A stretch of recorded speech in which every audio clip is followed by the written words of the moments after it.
Breaking news, Niners fans. The 49ers are acquiring Eagles edge rusher Bryce Huff in a trade here on Friday, March 30th, in a move to bolster that edge rush rotation and that defensive line, and in a move that is once again another Robert Saleh reunion. Before we get into all that, this is why you subscribe here on the 49ers Report. Even when Chase Sr. is not here, we always got you covered. When the Niners make a move, we make a video. If you're looking for a place for Niners news, rumors, analysis, and more all year long, every single day, be sure to hit that sub button. So Adam Schefter coming in with the breaking news just a few moments ago. ESPN sources, 49ers and Eagles working to finalize a trade that will send edge rusher Bryce Huff to San Francisco for a mid-round pick. Imagine that's going to be a fifth, probably a sixth round pick there. The trade cannot and would not be processed until after June 1st. Both sides are working to make it happen. Huff already has reworked his contract to help facilitate the trade.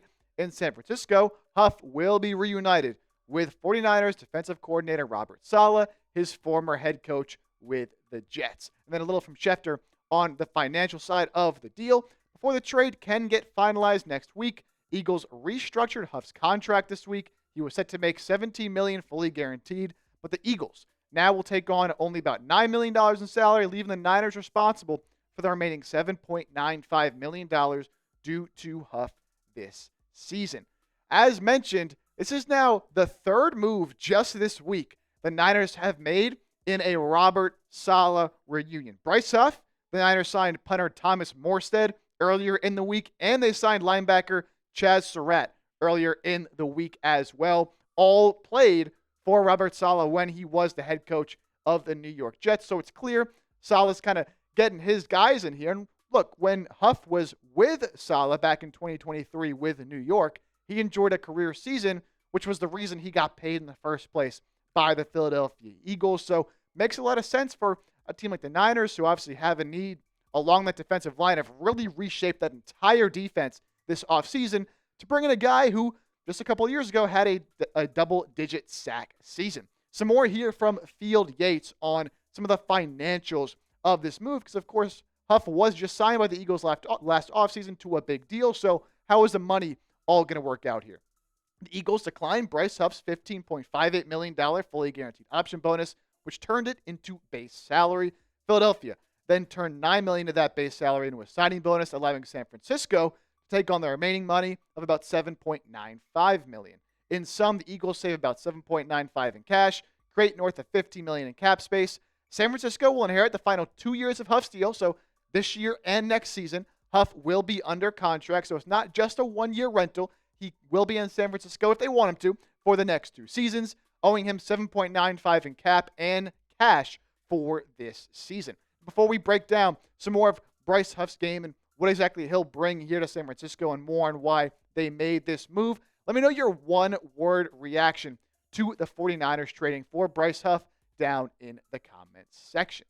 So in 2024, Huff was definitely rather disappointing for the Eagles. You know, they gave him that big 3-year, $51 million deal when he was coming off of a great year with New York, thinking he was going to really add to that pass rush rotation. But from the jump, he didn't get a lot of love from their defensive coordinator, Vic Fangio, in training camp, played deep into preseason games, wasn't really getting that scheme of that 3-4 over there in Philadelphia. And into the season, only had 182 pass rush snaps, 17 hurries, 20 pressures, 2.5 sacks, and the PFF numbers aren't horrible, but it's not what you're looking for when you're paying a guy $17 million. You expect greater production and just even an ability to get on the field more, because Huff wasn't even active for the Super Bowl for Philadelphia. Now, the reason he got that big deal was his 2023 season. And again, this was under Robert Saleh. So this gives you maybe a little more confidence if you're the 49ers that he can replicate some of this production in a scheme that you think is more conducive to his success and his skill set.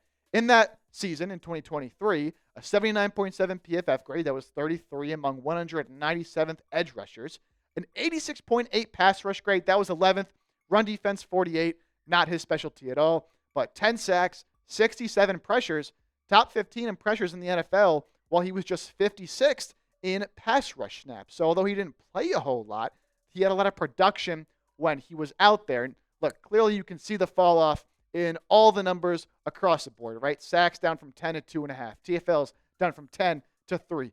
QB hits down from 21 to 4. But I think maybe you're hoping if you're the Niners, you can get something in between these two seasons where maybe he won't be a double-digit sack guy, but can he get you 7, 8 sacks and still produce when he is out there in a rotation? I think it's certainly possible.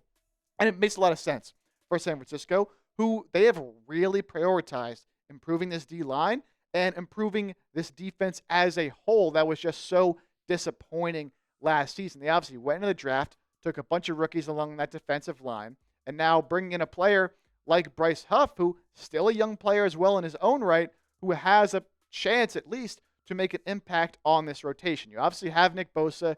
He's the stud. He's the guy.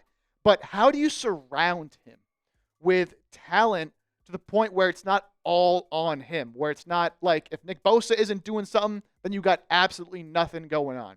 You have the rookies you drafted, of course, and Mykel Williams in the first round, Alfred Collins, CJ West as well. You still have your Turgros Matos in the roster, but now you bring in someone like Bryce Huff, where, look, if Mykel Williams maybe isn't ready right away, or if you think he's just more of a run stopper off the bat, as really all three of these rookies project to be great run defenders, maybe not great pass rushers right away, maybe you can run a sort of rotation where you have Bryce Huff on obvious pass rushing downs, and then you ease in some of these other guys like a Mykel Williams in some more obvious early downs, run stopping downs to get you into those third and longs where you can tee off someone like Bryce Huff to get after the quarterback.